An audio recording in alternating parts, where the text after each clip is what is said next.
कि जो भानुचंद्र हैं उनको जो अरेस्ट किया गया, किस तरह देखते हैं आप, क्या कहें? हम तो इधर जम्मू में बैठे हैं, वहाँ हम मीडिया में ही देख रहे हैं कि यूथ कांग्रेस ने जो प्रोटेस्ट किया था एआई समिट में, तो उसके खिलाफ जो प्रोटेस्ट हुआ, उन बच्चों को भी गिरफ्तार कर लिया हुआ है और उदय को भी गिरफ्तार कर लिया हुआ है। मैं समझती हूँ कि मेरे बेटे ने जो कहा कि हम गांधी के मार्ग पर भी चलते हैं और जरूरत पड़ी तो हम भगत सिंह भी बन सकते हैं, तो मुझे उस पर गर्व है, उसने ऐसा कहा। आज भगत सिंह की जरूरत है हमें, और सभी नौजवानों से मैं आह्वान करती हूँ कि भगत सिंह बनो और अपने देश की सोचो। उन्होंने कोई गुनाह नहीं किया है जिन्होंने प्रोटेस्ट किया है।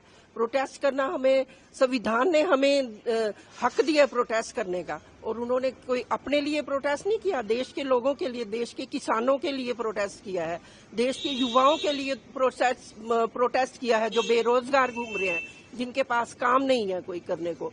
और जो किसान हैं, मोदी जी ने जो डील की है, पता नहीं किस प्रेशर के तहत ट्रंप के साथ जो डील की है, वो हमें 18% टैरिफ लगा रहे हैं और ये उनको 0% टैरिफ लगा रहे हैं। तो हमारे किसानों का जो उनका सामान जो है, वो उनका जो आयात होगा वो सस्ता होगा और हमारे किसानों को नुकसान होगा।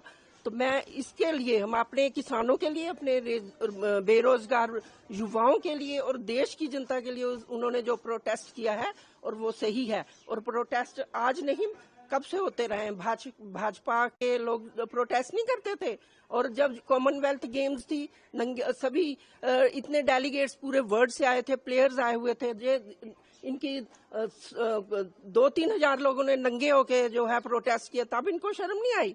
जब समिट में पहले दिन गलहोतिया यूनिवर्सिटी चाइना के रिपोर्ट को अपना रिपोर्ट बताकर कि ये हमारी इनोवेशन है पेश करती है, तब हमारा दुनिया में हम शर्मसार नहीं हुए। तब दुनिया के बहुत से सीईओज बहुत सी कंपनीज के आए थे, हमारी जग हंसाई हुई, तब इनको अपनी देश की जो है बेइज्जती महसूस नहीं हुई।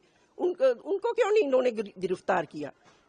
मुझे फक्र है अपने बेटे पे, मेरे बेटे पे फक्र। हम सही रास्ता चुनते हैं और सही करेंगे, जनता के लिए कुछ भी करेंगे, और हमारे जो बेटे और उसकी जो टीम है वो हमेशा युवाओं के लिए आगे लड़ती रहेगी।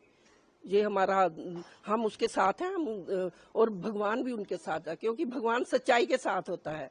और झूठ थोड़ी देर, बहुत झूठ की हांडी बार बार नहीं चढ़ती, थोड़ी देर बहुत फलता फूलता है, बाद में सच्चाई की ही जीत होती है। तो मुझे कोई अफसोस नहीं है, अगर मेरे बेटे को जेल में कितने दिन अंदर रखेंगे, रखें, कोई बात नहीं। भगत सिंह जी शहीद हुए थे तो तब भी ये लोग सबने उनका साथ नहीं दिया था। ये जो आजकल सत्ताधारी हैं, ये उनके खिलाफ ही थे भगत सिंह के। अब भगत सिंह की फोटो लगा लेने से ये नहीं होता कि हम उनका सम्मान कर लें, उनके नक्शे कदम पर भी चलना है। तो मैं अपने बेटे का साथ हूँ, और वो जो है सरकार जो चाहे कर ले, हम सच्चाई के साथ हैं, और सच्चाई के साथ हमेशा अपने देश के लोगों की बात करेंगे, अपने युवाओं की बात करेंगे, मजलूमों की बात करेंगे।